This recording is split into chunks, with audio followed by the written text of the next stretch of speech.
boys. Bit of a different video today, so I'm actually going to be going over the major lifts in the gym and what I personally believe that they sit on in terms of the tier list. S, A, B, C, D. Now, obviously, S is going to be the best.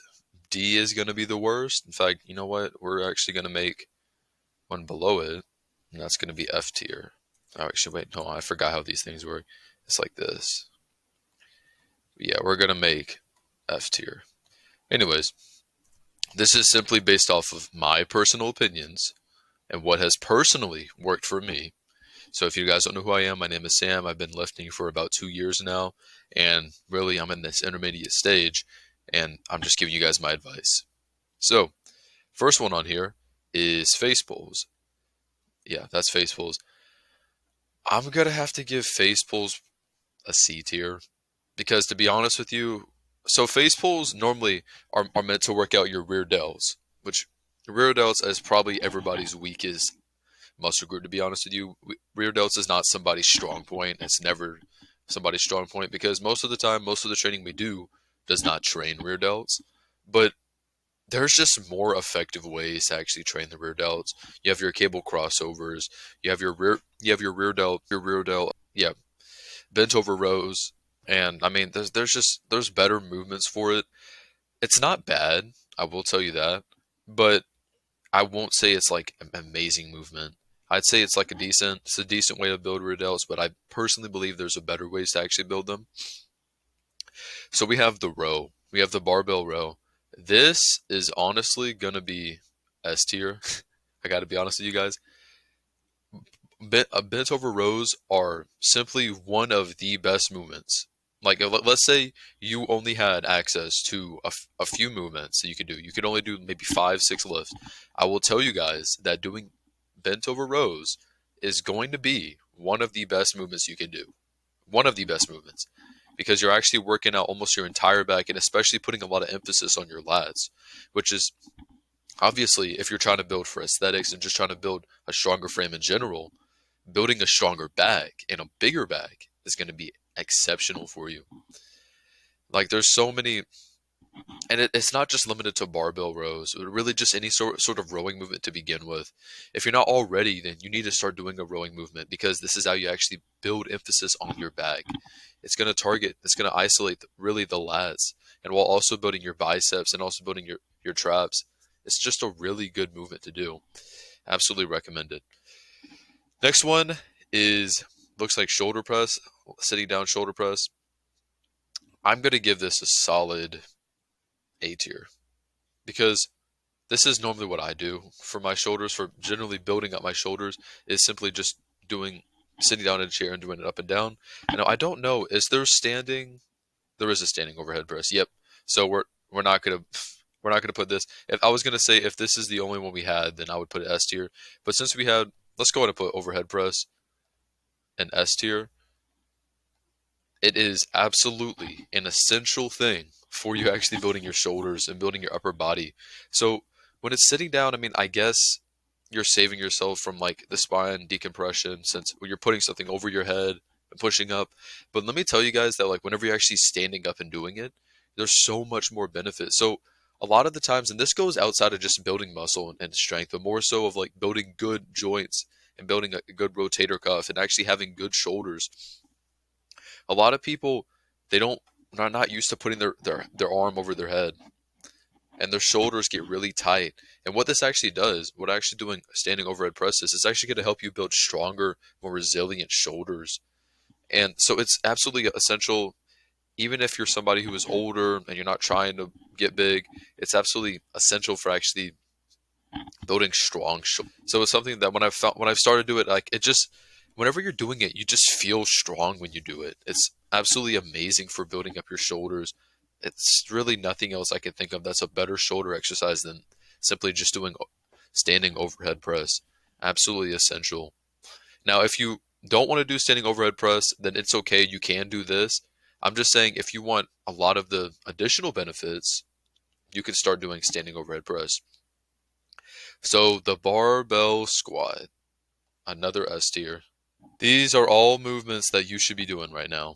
If you're trying to get big, stay strong, stay healthy. The squat, is personally, besides probably my pull-ups, is probably my favorite exercise because of all of the benefits that you get from it. So obviously, we understand it works out all of your entire lower half of your body while also working out your core and a bit of your back. It works out a good amount of muscle. It works out your entire lower body. But another thing that squat is really great for is not only building muscle, but actually increasing testosterone and increasing growth hormone. It's a really challenging movement. I mean, like, let's be honest here, bro. Like, to be honest, like I've been lifting for a good bit now, and I feel so much more proud of how much I can squat rather than how much I can bench press. Because squatting is like you're lifting yourself up and down while also having other weight on top of you. So squatting is just one of those movements where it's like you never feel bad after squatting. Like you feel really good. I mean, I'm talking about like not in terms of soreness. I'm talking about you feel like really accomplished after you doing a squat session. It's really fucking hard to squat. It's really difficult to. But after you're done, like you just feel like you came back from a war or something. Squatting just feels so good, bro. Absolutely, you must do squats. These, so if you guys don't already know, the movements that I'm putting in here are going to be movements that you should be doing. Like they're non-negotiables. You should be doing. So now this is, I believe this is oh, calf raises. I gotta be honest with you boys. I don't train calves. I gotta be honest. It's something that realistically, okay, I gotta be honest. I don't train calves. I don't think I've ever really sat down and trained calves because honestly, if you don't have good calf genetics, your calves are always gonna look small. I know people always say, "Oh, well, no, you can train it. You can train it. It's gonna get bigger. It's gonna get bigger." Dude, I don't want to walk around with really bulky calves. Now I train my tibia because I'm trying to avoid getting shin splints, obviously. But I don't really train calves. There's not really a reason for me to train calves because a lot of these people who have like these really massive calves, it just looks weird. I got to be honest with you. It's not really something that I'm really concerned about training. So to be honest with you, realistically, I mean I've done calf raises here and there, but I'm gonna put it somewhere around C or B tier, just simply because I don't really train calves. So now what else do we have? So this is just simple bicep curls. Could have put it B tier for biceps, because I think it's really good for isolating the biceps. But I think there's other movements that you could possibly do that's actually going to be more beneficial simply from putting more emphasis on the biceps while also training other things. It's well, actually I'll put it A tier just because it simply is like one of the best bicep exercises you can do. But no, I mean, there's not really much else to say. You guys probably know bicep curls. You know that anybody who tells you to train biceps is going to tell you to do bicep curls. Obviously, I will tell you guys that come from somebody who, I mean, my arms is one of my best attributes. Really didn't do much of bicep curls. What I do bicep curls. I'm not saying I don't, but I'm saying that mostly, and I don't even think it's on here. I would do chin ups, which is like, you get on the bar and then you pull yourself up. You don't grab it like this, like how you would with a pull up. You don't do it like this. You would grab it like the opposite way, where your fingers are facing towards you, and then you lift up like this. That's how I got my arms. That's how I got my arms to be really big. It was from bicep curls as well, but it was also a combination from doing chin ups. So I will tell you guys, I mean, chin ups is not on here. Pull ups is on here, but chin ups is definitely an S tier for training biceps. The biggest thing I'll tell you that you guys probably make a mistake of with the training arms, and I'll show you guys, is that a lot of the times you guys simply just do it like this. But like that's good and all. But something, if you want to gain even more emphasis on the bicep itself, you actually want to lift the elbow up while you're lifting. So like look at the difference. So if I train like that versus if I did it like this, there's a lot more contraction in the bicep when you're doing it like that. So, and also a lot of the times, okay, let's say you're training it like you lift them both at the same time. What you can do is if you get kind of tired, switch to doing one at a time and doing it even slower. Like take your time, because what you don't want to do is you don't want to stop whenever like both of them are tired. You want to just go one at a time if you can't do it both at the same time. So you gain even more emphasis on the muscle. So now that it's a really good movement. It's absolutely a great movement. Something that you're probably going to have to do if you want to get big arms. So now we have the deadlift. Okay. So deadlift, I have a love-hate relationship. I'm gonna. So realistically, it's an S tier movement. It's something that is gonna work out every single body part, every single muscle group in your body, except for your chest. It's gonna work out everything. It's gonna work out your neck, your shoulders, your arms, your back, your legs. It's gonna work out everything in your body. My only thing that I don't really like about deadlifts is that it's quite easy to it's quite easy to actually get injured from deadlifts, especially if you're somebody who's a newbie. So I will tell you guys, if you are going to consider deadlifting, don't get a massive ego like how a lot of people do with deadlifts and put on a shit ton of weight and then you end up fucking hurting your back. Because we're not trying to do that, obviously. You don't want to just be out of the gym for months at a time. Because what actually happened to me was is that I ended up messing up my back. I ended up like I forgot what happened. Something happened to one of my discs. Point is that I couldn't go to the gym for a little while, and it really was from deadlifts, and that's why for a long time I had to stop doing deadlifts because I was getting back pain from it. I will tell you though, it is an S tier movement. Just don't get an ego and put on a weight that you can actually do without actually like breaking your back, please. And for the love of God, please do not be lifting while doing this, bro. Like doing like you have an arched over back, like you built like a C, bro. Like don't do that. Like please keep your lower back straight, bro. Oh my God. Like it's just some people will lift with the most god awful form, bro. Like almost like look at this picture right here. That's the form you want to lift with. Keep your back straight. Bend your knees. Please do not hurt yourself, guys. Please. Anyway, it's an S tier movement. Absolutely essential movement. So now we have the. I guess this is hammer curl. Yeah, this is hammer curls. Hammer curls. The beat. I'd say C tier. I mean, because to be honest with you guys, it's really well. I'll put B tier. I do hammer curls, but and also like I said, my arms is one of my best parts, and so is my forearms. Like my forearms is one of my best parts of my body. And I don't really think it was much from just simply doing hammer curls, like doing this. And I think it was more so the fact that I did like farmer's walks, and I also did a lot of hanging off of like a bar. Like I'm like a part time, like I'm almost like a CrossFit dude, bro. Like I'll do a bunch of weightlifting, then I'll do a bunch of calisthenics and stuff. But I'll tell you guys that it's good if you want to build some parts of your forearm. But ultimately, I think there's just better movements to do. Like I said, you could do farmer's carries where you literally get like two dumbbells or you get like some kettlebells or just anything heavy. You just start walking with them. It puts a lot of emphasis on your forearms. You're going to be having these massive tree trunk arms and simply just start hanging off of bars, bro. Like you're building a lot of grip strength is what you're trying to do with your forearms. So like literally like go on a bar or go hang off of your door or something. Just go hang. Trust me when I said you're gonna feel your forearms. First thing that's gonna give out is your grip. So this is the front squat. I should make another tier list. Oh wait. I should make another tier because I do not do this movement.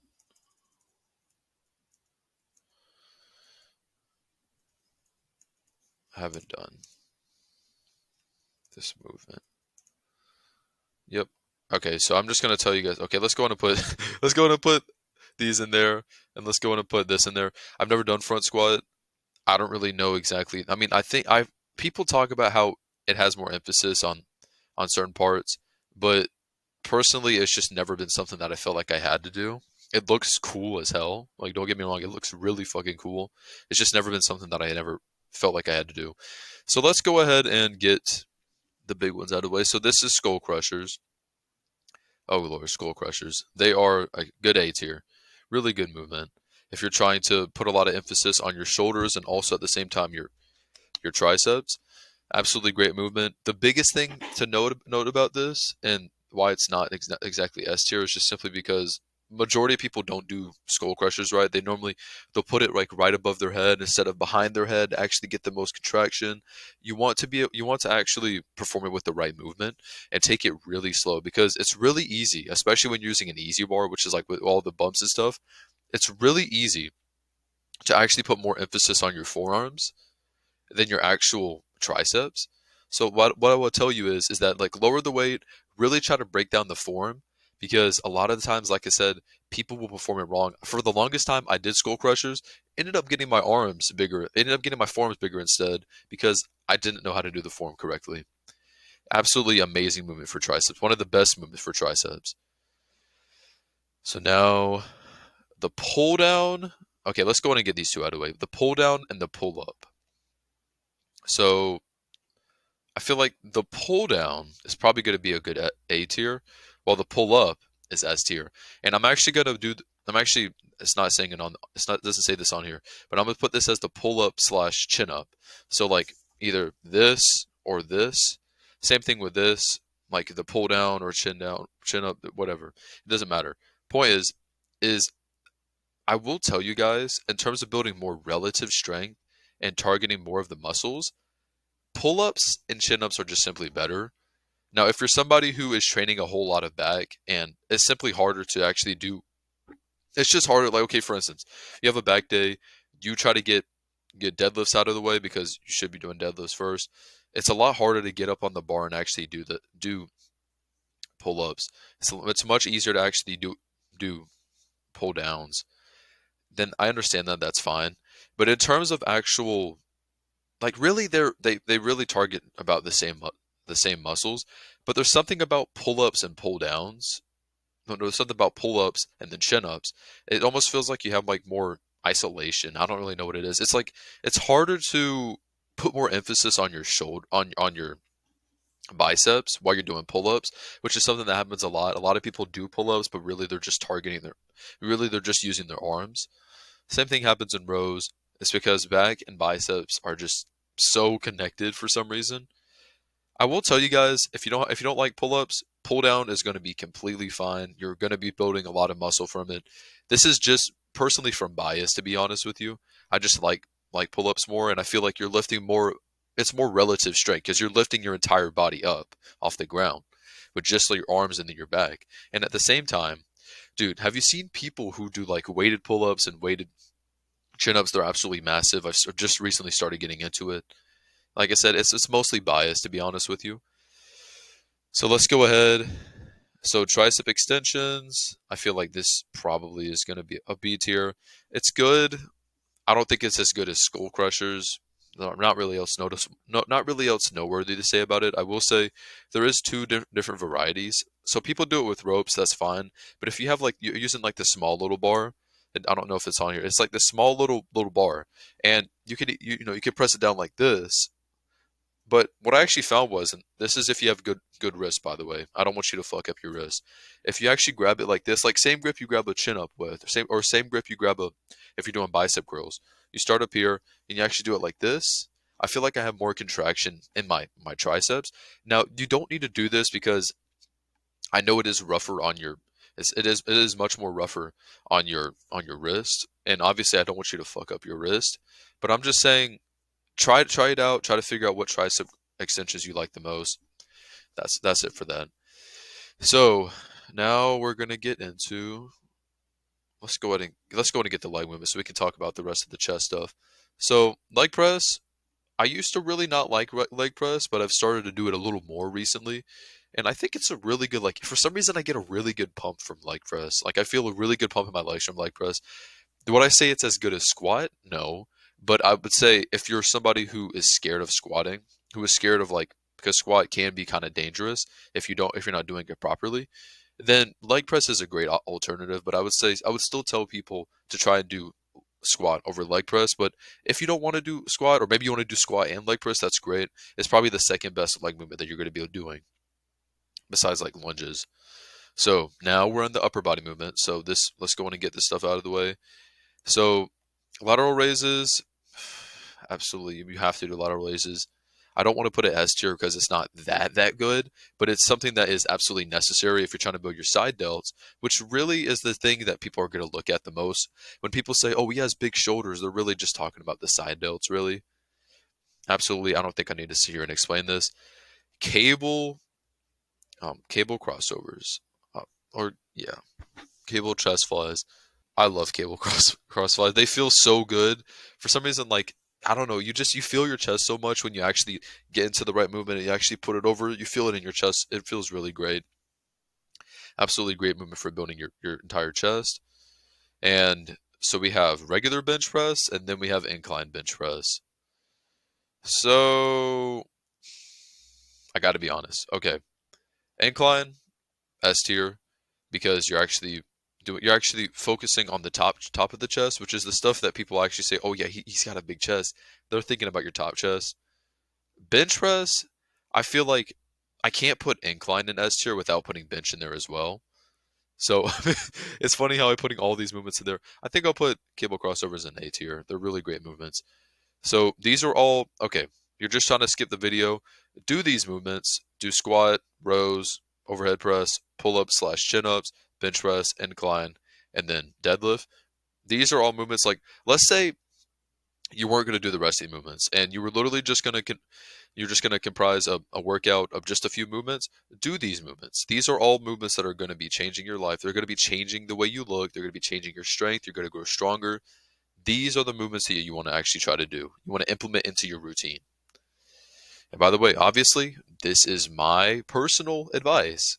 This is not the advice of a doctor. This is not advice of a personal trainer. This is from somebody who has just simply been going to the gym, doing these movements for roughly 2 years now. That's all I have for you boys.